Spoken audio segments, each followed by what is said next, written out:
Karangan Bunga Hiasi Polda Sumbar, usai penangkapan pembunuh gadis penjual gorengan. Keberhasilan polisi dalam mengungkap kasus pembunuhan dan pemerkosaan pada Nia Kurniasari, 18, gadis penjual gorengan di Padang Pariaman mendapatkan apresiasi masyarakat. Sebagai bentuk dukungan, karangan bunga berjejer di depan kantor Polda Sumbar di Kota Padang, mengungkapkan rasa terima kasih dari pejabat dan masyarakat. Saat ini, pelaku sudah berhasil diamankan oleh petugas gabungan dari Polres Padang Pariaman, Polda Sumbar, dan Bareskrim Mabes Polri. Pelaku diketahui berinisial IS, 26, IS alias Indregen, warga yang beralamat di Korong Pasar Surau, Nagari Guguak, Kecamatan 2X11 Kayu Tanam, Kabupaten Padang Pariaman. Pelaku berhasil diamankan di dalam sebuah rumah kosong di Korong Padang Kabau, Nagari Kayu Tanam, Kecamatan 2X11 Kayu Tanam, Kabupaten Padang Pariaman, pada Kamis, tanggal 19 September tahun 2024, pukul 15 waktu Indonesia Barat. Akibat dari keberhasilan menangkap pelaku yang diduga melakukan pembunuhan terhadap Nia atau gadis penjual gorengan mendapatkan apresiasi dari masyarakat serta pejabat di Sumatera Barat. Sebagai bentuk dukungan dan keberhasilan pihak kepolisian, masyarakat telah menunjukkan solidaritas yang tinggi dengan mengirimkan karangan bunga ke Mako Polda Sumbar. Sejumlah karangan bunga tersebut tampak menghiasi depan kantor Polda Sumbar, yang berisikan ungkapan rasa terima kasih yang mendalam kepada polisi. Terima kasih Kapolda Sumbar atas berhasil menangkap pembunuh dan pemerkosa Nia. Tulisan tersebut merupakan ucapan dari Wakil Gubernur Sumbar Audi Joinaldi. Tidak hanya Wagub Sumbar, sejumlah fraksi anggota DPR juga memberikan apresiasi dan ucapan terima kasih kepada Polda Sumbar. Selain itu, dukungan masyarakat Sumbar juga ikut serta menyampaikan apresiasi mereka. Kabid Humas Polda Sumbar, Kombes Pol Dwi Sulistiawan mengungkapkan rasa terima kasih kepada masyarakat yang telah memberikan support kepada kepolisian dalam mengungkap kasus pembunuhan ini. Terima kasih kepada masyarakat yang telah mengapresiasi serta memberikan dukungan dan membantu pihak kepolisian dalam mengungkap pelarian pelaku pembunuhan Nia Kurniasari, kata Kombes Pol Sulistiawan. Ia mengatakan, pelaku diamankan di plafon sebuah rumah kosong di Guguak Gajah, Kayu Tanam pada Kamis, tanggal 19 September sekitar pukul 15 waktu Indonesia Barat. Penangkapan tersebut dibantu masyarakat dalam menyisir area yang belum terjangkau oleh aparat. Terungkap, Nia disekap 6 menit sebelum diruda paksa pelaku. Setelah menghabisi nyawa Nia Kurniasari, 18, pelaku berinisial IS diduga sempat mengganti pakaian dan nongkrong di warung bersama teman-temannya. Hal ini terungkap saat polisi melakukan penyelidikan mendalam pasca penemuan jenazah Nia. Setelah kejadian tragis pada Jumat, tanggal 6 September tahun 2024, IS kembali ke rumah untuk mengganti pakaian yang kotor dan basah akibat hujan. Ia kemudian kembali ke warung tempat terakhir bertemu dengan Nia. Sekitar pukul 23 waktu Indonesia Barat, tim gabungan dan keluarga segera melakukan pencarian untuk menemukan Nia. Nia akhirnya ditemukan tewas dalam kondisi terkubur tanpa busana, Minggu, tanggal 9 September tahun 2024, sore. Sebelumnya, Nia menjajakan gorengan di sekitaran tempat tinggalnya, Jumat, tanggal 6 September tahun 2024, mulai pukul 16 waktu Indonesia Barat. Sekira pukul 17 waktu Indonesia Barat, 4 pemuda terlihat duduk di warung mengamati Nia dari kejauhan dan kemudian 3 di antaranya mendekat untuk membeli gorengannya. Proses pembelian gorengan oleh keempat pemuda tersebut berlangsung hingga pukul 17.10 waktu Indonesia Barat. Kondisi hujan lebat sore itu, terbersit rencana IS meruda paksa Nia. Sekitar pukul 18.25 waktu Indonesia Barat, IS melihat Nia di Pasar Gelombang saat ia berjalan pulang. Ketika terpisah dari rombongannya, IS pun mengikutinya. Hanya beberapa menit kemudian, sekitar pukul 18.30 waktu Indonesia Barat, IS mengadang dan menyekap Nia.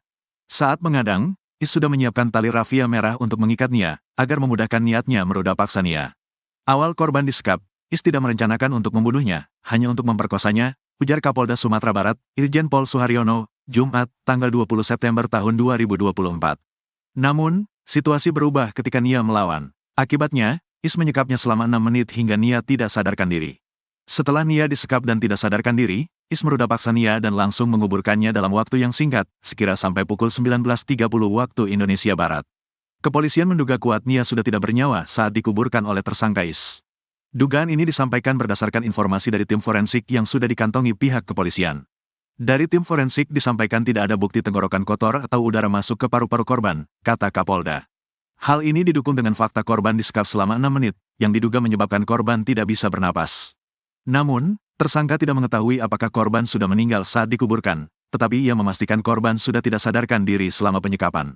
Kuat dugaan korban sudah meninggal, tetapi kami akan menyampaikan informasi lebih lengkap setelah hasil autopsi keluar, pungkas Irjen Pol Suharyono. Is sempat curhat kepada temannya usai membunuh Nia. Tidak lama jasad Nia ditemukan, Is langsung melarikan diri. Kapolres Padang Pariaman, AKBP Ahmad Faisal Amir, menerangkan ada sejumlah saksi yang memperkuat bukti. Saksi pertama menyatakan bahwa Is meminjam cangkul. Satu saksi menyatakan dia meminjam cangkul, kata AKBP Ahmad Faisal Amir. Yang paling meyakinkan ialah kesaksian seorang teman Is, yang mendengar langsung pengakuan Is bahwa ia telah membunuh Nia. Ada yang mendengar langsung dari pengakuan bahwa saya yang melakukan, ujarnya. Selain itu, kata AKBP Ahmad Faisal Amir, terdapat surat yang menjadi bukti. Bukti petunjuk dari surat yang sudah kami BAP hingga kami bisa menetapkan sebagai tersangka, jelasnya. Setelah itu, Is melarikan diri. Setelah 11 hari dalam pelarian, Is akhirnya ditangkap di atas loteng rumah warga di Padang Kabau, Nagari Kayu Tanam. AKBP Ahmad Faisal Amir menyatakan bahwa penangkapan Is berawal dari kecurigaan warga. Jam 15 masyarakat melaporkan ada seseorang di dalam rumah kosong, tim bergerak masuk dan menemukan dia bersembunyi di atas loteng, ungkapnya. Selama pengejaran, Is meninggalkan banyak jejak. Banyak masyarakat yang melihat barang bukti seperti sandal dan masker, serta jejak-jejak yang diduga milik tersangka, kata AKBP Ahmad Faisal Amir. Menurutnya, Is terbilang lihai dalam pelarian. Residivis kasus cabul dan narkoba ini juga menguasai kawasan Kayu Tanam. Tersangka termasuk lihai dan cekatan karena menguasai wilayah tersebut, ujarnya. Keluarga berharap pelaku pembunuh Nia dihukum mati. Kakak dan ibu gadis penjual gorengan, Nia Kurniasari, 18, yang diduga menjadi korban pembunuhan turut memberikan respons setelah pelakunya diamankan pihak kepolisian. Awalnya ditemukan mayat korban bernama Nia di sebuah kebun korong Pasa Gelombang, Nagari Kayu, Kecamatan 2X11 Kayu Tanam, Kabupaten Padang Pariaman, Provinsi Sumatera Barat, Sumbar, pada Minggu, tanggal 8 September tahun 2024, pukul 16.15 waktu Indonesia Barat. Akhirnya pelaku berhasil diamankan oleh tim gabungan di sebuah rumah kosong korong Padang Kabau, Nagari Kayu Tanam, Kecamatan 2X11 Kayu Tanam, Kabupaten Padang Pariaman, pada Kamis, tanggal 19 September tahun 2024, pukul 15 waktu Indonesia Barat. Selanjutnya pelaku berhasil diamankan diiringi oleh masyarakat untuk dibawa ke Polres Padang Pariaman. Sekitar pukul 16 waktu Indonesia Barat, pelaku sampai di kantor Polres Padang Pariaman dan dilakukan interogasi. Setelah penangkapan, terlihat masyarakat, teman, komunitas, dan wali nagari memberikan apresiasi kepada pihak kepolisian yang telah mengamankan pelaku dengan mengirimkan papan bunga. Selain itu, masyarakat masih ramai mendatangi rumah korban untuk melayat dan memberikan dukungan kepada keluarga korban. Selain itu, ada pengerjaan pondasi rumah baru untuk keluarga Nia. Srini panggilan Rini yang merupakan kakak korban mengatakan bahwa telah mendapatkan informasi bahwa pelaku telah diamankan. Kami dari pihak keluarga ingin pelaku dihukum mati atau dihukum seberat-beratnya, kata Rini. Ia mengetahui pelaku sudah diamankan pihak kepolisian pada pukul 16 waktu Indonesia Barat. Namun, dirinya tidak melihat secara langsung pada saat pelaku inisial Is diamankan. Rini memiliki keinginan untuk bertemu secara langsung dengan pelaku.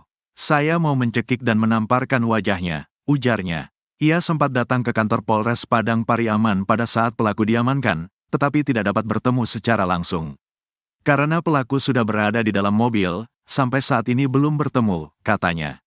Namun, Rini mengaku tidak mengenal pelaku berinisial Is. Tetapi rumah pelaku dan korban hanya berjarak kurang lebih 1 kilometer. Rini mengungkapkan bahwa Nia adalah anak rumahan dan tidak suka keluar rumah. Aktivitasnya berada di rumah dari pagi sampai pukul 16 waktu Indonesia Barat, selanjutnya pukul 16 waktu Indonesia Barat sampai pukul 18 waktu Indonesia Barat jualan gorengan. Nia juga bercita-cita untuk ingin berkuliah, membanggakan orang tua, dan membangun rumah untuk keluarganya. Setelah pelaku diamankan, Rini tidak yakin pelakunya hanya satu orang dan masih ada diduga pelaku lainnya. Hal itu dikarenakan, dirinya tidak yakin pelaku hanya bekerja sendiri dan diduga lebih dari 2 orang. Karena pelaku sudah ditangkap 1 orang, mungkin sudah bisa membuat Nia tenang. Tinggal diduga 3 pelaku lainnya. Rumah yang sedang dalam pembangunan merupakan bantuan dari Bupati kemarin, ujarnya. Pembangunan rumah yang nyaman ini merupakan salah satu cita-cita dari gadis penjual gorengan tersebut, dan akhirnya bisa tercapai. Nia ini menjual gorengan orang lain, Paling besar mendapatkan uang paling besar Rp40.000 dan paling kecil Rp30.000 dalam satu hari, katanya. Dari satu gorengan, Nia menjualnya persatuan 1.000 dan dapatkan persen 200. Senada, Eli Marlina yang merupakan ibu korban merasa bersyukur dikarenakan pelaku yang diduga menghilangkan nyawa anaknya telah diamankan petugas kepolisian. Hukumlah seberat-beratnya, kalau dapat dihukum mati. Harapannya kalau dapat ditembak mati, kata Eli Marlina. Sebagai orang tua, Eli juga menduga bahwa pelaku yang menghilangkan nyawa anaknya lebih dari satu orang dan masih ada pelaku lainnya. Ia tidak percaya pelaku yang hanya satu orang bisa melakukan kekejaman tersebut hingga korban dikubur. Eli mengungkapkan tidak mengenal pelaku berinisial Is dan tidak pernah bertemu.